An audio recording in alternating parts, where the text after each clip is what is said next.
Hello, this is Avinash, and I welcome you all to my YouTube channel Inara, जहां पर हम क्या करते हैं, फिजिक्स को थोड़ा आसान बनाने की कोशिश करते हैं।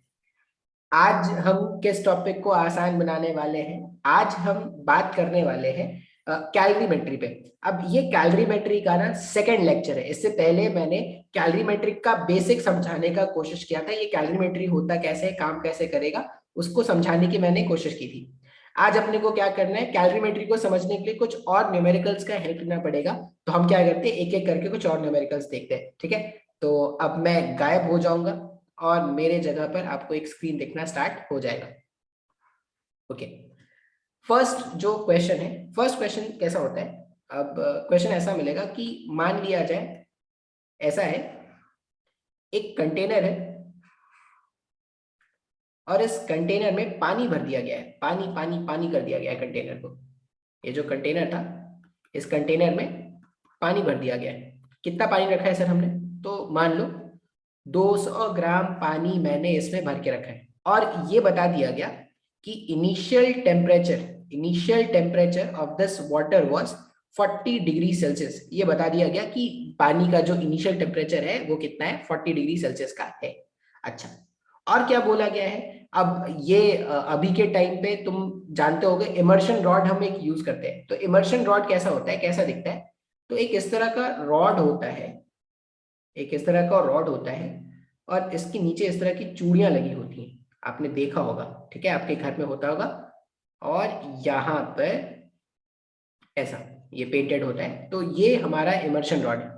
अब ये जो इमर्शन रॉड है ना, इसका उन्होंने पावर बता दिया। उन्होंने बता दिया कि ये जो इमर्शन रॉड है, इस इमर्शन रॉड का पावर कितना है? 1000 वॉट का पावर है इमर्शन रॉड का। अब क्वेश्चन में क्या बोला? अब ये इमर्शन रॉड का काम क्या होता है? पानी को गर्म करना इसका काम होता है। तो ये बोला गया है कि if the immersion rod if the immersion rod was placed if the immersion rod was placed for 10 seconds for 10 seconds then what will be the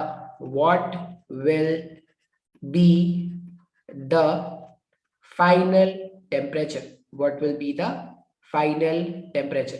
ये क्वेश्चन में पूछा गया है कि अगर इस इमर्शन रॉड को मैं इसके अंदर 10 सेकंड तक डाल के छोड़ दूं तो फाइनल टेम्परेचर आफ्टर 10 सेकंड क्या होगा, ये कैलकुलेट करने को अपने को बोला गया है। ठीक है, अब हम क्या करते हैं, हम ना कंजर्वेशन ऑफ एनर्जी हम जानते हैं। कंजर्वेशन ऑफ एनर्जी क्या बोलता है? ये इमर्शन रॉड काम कैसे करता है? ये एनर्जी रिलीज करता है in the form of heat, और उसी हीट को ये क्या करता है, ये वाटर क्या करता है, एक्वायर कर लेता है। तो जितना हीट इसने रिलीज किया होगा उसी हीट को तो ये क्या करेगा, एब्जॉर्ब कर लेगा। अब हम कैसे राज्य में रहते हैं? हम फिजिक्स में बहुत बार ऐसा पढ़ेंगे कि हमारा जो राज्य है वो आइडियल है। फिजिक्स का जो राज्य है वो आइडियल है, मतलब राम राज्य के बारे में हम क्या करते हैं, बात करते हैं। मच्छर भी परेशान कर रहे, पढ़ाने नहीं दे रहे मच्छर भी। ठीक है, वो जो रोशनी वाले फतिंगे होते हैं वो तो उड़ ही रहे हैं, मच्छर भी परेशान कर रहे हैं, कोई बात नहीं। सबको ओवरटेक करके हम लोग क्या करते हैं, वापस अपने ट्रैक पे आते हैं। अब ये जो इमर्शन रॉड एनर्जी रिलीज करेगा उसी को ये वाटर क्या करने वाला है, यूज करने वाला है in order to raise its temperature. तो हम सोल्यूशन में ऐसा भी तो बोल सकते हैं ना सर कि energy released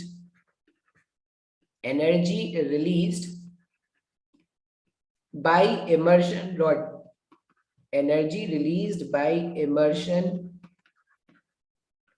rod will be equal to energy gained by water, energy gained by water। बिल्कुल सर, ऐसा बोल सकते हैं, हाँ जी बोला जा सकता है। अब इमर्शन रॉड ने कितना एनर्जी रिलीज किया? तो अगर इमर्शन रॉड का पावर है 1000 वॉट, पावर का मतलब होता है 1000 जूल्स इन 1 सेकेंड। इसका मतलब अगर आपने 1 सेकेंड के लिए इस इमर्शन रॉड को चलाया होता तो वो 1 सेकेंड में 1000 जूल्स ऑफ एनर्जी को क्या करता है, डेसिपेट करता, खर्च करता। अब अगर उसको 10 सेकेंड तक चलाया गया है तो energy released bye immersion rod कितना हो जाएगा, पावर इनटू टाइम। पावर को टाइम से मल्टीप्लाई करते हैं, एनर्जी मिलता है। अब एनर्जी गेन बाय वाटर, अच्छा ये ना अगर आप देखोगे तो जूल्स सेकेंड ऐसा ही स्टैंडर्ड्स में चल रहा है सर। तो अगर ये एसआई स्टैंडर्ड्स में चल रहा है तो इधर जो रखेंगे वो भी एसआई स्टैंडर्ड्स में होना चाहिए, इधर एसआई स्टैंडर्ड्स, इधर एसआई स्टैंडर्ड्स, तभी आप क्या कर सकते हो, कंपैरिजन कर सकते हो। तो मास ऑफ दिस ऑब्जेक्ट कितना था, 200 ग्राम। अब यहां पर ना सर आपको कन्वर्जन करना पड़ेगा, क्यों, क्योंकि अब मैं इसको केजी में लिखने वाला हूं। तो केजी में क्यों लिख रहे हैं, क्योंकि अगर इस साइड मैंने एसआई स्टैंडर्ड्स में रखा है तो इस साइड भी तो एसआई स्टैंडर्ड्स में रखना पड़ेगा। तो 200 डिवाइडेड बाई 1000, मैंने मास को केजी में कन्वर्ट कर दिया। स्पेसिफिक हीट कैपेसिटी कितना होता है, स्पेसिफिक कैपेसिटी वाटर का जो होता है वो है 1 कैलोरी पर ग्राम पर डिग्री सेल्सियस। तो अगर 1 ग्राम होता तो 1 कैलोरी की रिक्वायरमेंट होती, 1 कैलोरी मतलब 4.2 जूल्स की। तो अगर 1000 केजी है, अब अगर मुझे इसको एसआई स्टैंडर्ड्स में रखना है तो इसको मैं ऐसा बोल सकता हूँ क्या, C is equal to 4200 joules per KG per degree Celsius. तो एसआई स्टैंडर्ड्स में specific heat capacity for water is 4200, तो यहां पे रख दो 4200 into delta T, change of temperature. अगर आप लिखोगे तो चेंज ऑफ टेम्परेचर क्या हो जाएगा सर, फाइनल वैल्यू जो अपने को पता नहीं है, जो कैलकुलेट करना है, minus initial value, initially 40 degree Celsius पे था वाटर, जो था वो 40 डिग्री सेल्सियस पे था। सिंप्लीफाई कर लेते हैं सर। अब सिंप्लीफाई करने के लिए क्या करो, जो भी कैंसिल आउट होना है वो कैंसिल आउट कर लो, 1 2 3, 1 2 3। अच्छा, ये और इसको भी तो गायब कर सकते हैं सर, ठीक है। अब अगर इसको गायब करोगे तो ये 1 आ रहा है यहाँ पर, और यहाँ पर कितना आ रहा है, यहाँ पर आ रहा है 500। तो ये हो जाएगा 500 divided by 42 is equal to T final minus 40, ठीक है। ये 500/42 ना, ये अप्रोक्सीमेटली 12 के आसपास है, ठीक है। आप सॉल्व करके देखना, मेरे को 12 के जैसा लग रहा है। तो सॉल्व करने पर जो फाइनल टेम्परेचर आएगा ना, वो हो जाएगा 40 + 12, 52 डिग्री सेल्सियस के आसपास आपका आंसर होगा। तो इस तरह के क्वेश्चंस भी आपको कैलोरीमीटर में मिल सकते हैं, ठीक है। अच्छा, अब तुमने ये भी सुना होगा कि हम क्या करते हैं, वाटर को यूज करते हैं कूलेंट के फॉर्म में, ये तुमने सुन रखा हो कि water is used as a coolant. अब मन में डाउट आएगा ना कि सर वाटर को ही कूलेंट के जैसा क्यों यूज कर रहे हैं, कोई और लिक्विड क्यों नहीं यूज कर लेते। वाटर का स्पेसिफिक हीट कैपेसिटी बहुत ज्यादा होता है, कितना होता है सर, तुम देखो यहाँ पे जो मैंने वैल्यू लिखा है वो कितना है, 4200 जूल्स पर केजी। मतलब अगर 1 केजी पानी का टेम्परेचर आप 1 डिग्री सेल्सियस से चेंज करना चाहते हो, तो जो अमाउंट ऑफ हीट आप सप्लाई करोगे that will be equal to 4200 joules. इतना एनर्जी अगर आप सप्लाई करोगे तब जाके पानी का टेम्परेचर आप 1 डिग्री सेल्सियस से चेंज कर पाओगे। तो ये तो सर अच्छा खासा एनर्जी है। तो अच्छा खासा एनर्जी इसलिए वाटर, जब वो जो गाड़ी का रेडिएटर जब गर्म हो जाता है तो पानी डालते हो उसमें, पानी डाल के आप उसके टेम्परेचर को कम करते हो, कुछ और डालोगे तो जितने हिसाब से कम करना है उतना हिसाब से कम नहीं हो पाएगा। तो the reason behind water is used as a coolant is the high specific heat capacity for this water. अब इसमें ना मिक्सिंग टाइप क्वेश्चन भी होते हैं। तो मिक्सिंग टाइप क्वेश्चन दो तरह के होते हैं। अब ये जो मिक्सिंग टाइप के क्वेश्चन होंगे ये क्या होंगे, ये दो तरह के होंगे। तो दो तरह के मिक्सिंग के क्वेश्चंस हैं। जो सिंपल वाला होता है ना वो मैं अभी बता दूंगा, जो थोड़ा मुश्किल वाला है वो नेक्स्ट वाले क्लास में होगा। सिंपल वाला कैसा होता है, मान लो क्वेश्चन ऐसा आया कि हमारे पास, थोड़ा लेंदी हो सकता है लेकिन इजी है, ये लेक्चर इजी है तो मैं इसको थोड़ा लेंदी बना सकता हूँ, कोई दिक्कत नहीं है। दो कंटेनर है, ठीक है, दो कंटेनर है, कंटेनर ए, कंटेनर बी, और दोनों कंटेनर्स में हमने क्या किया है, लिक्विड भर के रखा है। कौन सा लिक्विड भर दिया है, पानी भर दिया भाई। स्पेसिफिक कैपेसिटी मुझे उसी का याद है तो मैं बार बार पानी भर रहा हूँ। तो पानी क्या है, ब्लू है, पानी पानी पानी। तो ये मैंने पानी भर दिया, ये मैंने पानी भर दिया, पानी भर दिया, पानी भर दिया, पानी भर दिया। कितना पानी भरा है सर, इसमें मैंने भरा 100 ग्राम वाटर, ठीक है, 100 gram water at 40 degree Celsius. और यहाँ पर भर देते हैं 200 gram water, 200 gram water at 20 degree Celsius. 100 ग्राम पानी 40 डिग्री सेल्सियस पे, 200 ग्राम पानी 20 डिग्री सेल्सियस पे, 20 30 40 कुछ भी ले लो, सब में वैल्यू आएगा। अब ये बोला गया है कि अगर इन दोनों पानी को मिक्स कर दिया जाए, सपोज ये कंटेनर ए में जो पानी है और कंटेनर बी में जो पानी है, अगर इनको मिक्स कर दिया जाए। अब ये जो ठंडा गर्म है ना, वो आप अभी बहुत खेलते होगे। ठंडा गर्म कब खेलते हैं सर, सुबह नहाने के टाइम में, अगर नहाते हो तो सुबह नहाने के टाइम में ये ठंडा गर्म जरूर खेलते होगे। तो अगर मैं दोनों कंटेनर को मिक्स कर दूं, दोनों कंटेनर में जो लिक्विड है इसको अगर मिक्स कर दिया जाए, तो मेरे पास एक ऐसा कंटेनर आएगा जिसमें लिक्विड कितना है, 100 ग्राम एक कंटेनर में, 200 ग्राम दूसरे कंटेनर में, तो दोनों का जो एडिशन होगा वो क्या हो जाएगा, 300 ग्राम। आपके पास 300 ग्राम पानी एक कंटेनर में आ गया जब आपने क्या कर दिया है, दोनों को मिक्स कर दिया गया। अब आपसे ये पूछा गया है कि ठीक है सर, अगर दोनों को मिक्स कर दिया तो क्या होगा, जो 40 डिग्री सेल्सियस वाला पानी है वो नीचे रह जाएगा, 20 डिग्री सेल्सियस वाला पानी ऊपर रहेगा, ऐसा होगा क्या? नहीं। जब दोनों मिक्स हो जाएंगे तो मिक्स होने के बाद इसका एक पर्टिकुलर टेम्परेचर आएगा, मान लो टी फाइनल।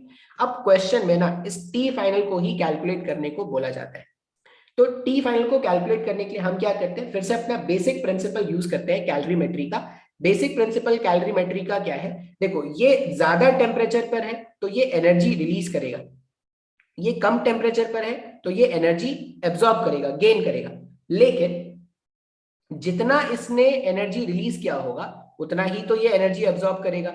मतलब अगर energy released by this and energy absorb by this, इन दोनों को अगर ऐड कर दिया जाए तो रिजल्ट जीरो आना चाहिए क्या? क्यों सर रिजल्ट जीरो क्यों आ रहा है? क्योंकि हम बाहर से कोई एनर्जी नहीं ला रहे। अगर हम बाहर से कोई एनर्जी नहीं ला रहे, इसका मतलब सिस्टम का एनर्जी जो है वो कंजर्व रहना चाहिए। तो सिस्टम का एनर्जी तभी कंजर्व रहेगा जब ये अमाउंट ऑफ एनर्जी जो रिलीज करता है उसको अगर इसने कैप्चर कर लिया। तो हम क्या करते हैं ना, इस तरह के क्वेश्चन को सॉल्व करने के लिए आप ऐसा बोल सकते हो कि heat released by A, heat released by A must be equal to heat gained by B. लेकिन यहां पे क्या है ना, कोई अगर हीट रिलीज करता है तो उसका हीट तो नेगेटिव होता है सर, बिल्कुल सर हम ये जानते हैं। तो जब मैं इसको अरेंज करके लिखूं तो मैं जो ऊपर मैंने जो इक्वेशन लिखा है उसको मैं रीअरेंज करके ये भी तो लिख सकता हूं ना। मैं क्या लिख सकता हूं, heat gained by A plus heat gained by B है, heat gained by B plus heat released by A must be equal to 0। अब मैंने यहाँ पे ना 2 कंटेनर लिए हैं, इसके बाद वाले प्रॉब्लम अगर मैं 3 ले लूं, 10 ले लूं, 1000 ले लूं ना, आप हमेशा यही लिखना, heat gain by first, heat gain by second, सबको ऐड कर देंगे और रिजल्ट क्या हो जाएगा, 0 हो जाएगा। अब बोलोगे सर मेरे को कैसे पता कि कौन हीट गेन करेगा कौन हीट लूज करेगा? तो एक बात तो देखो 100% श्योर है, क्या सर, जब आप 40 डिग्री सेल्सियस और 20 डिग्री सेल्सियस को आपस में मिक्स करोगे तो ऐसा तो नहीं होगा कि जो फाइनल टेम्परेचर है वो 40 से भी ज्यादा हो जाए।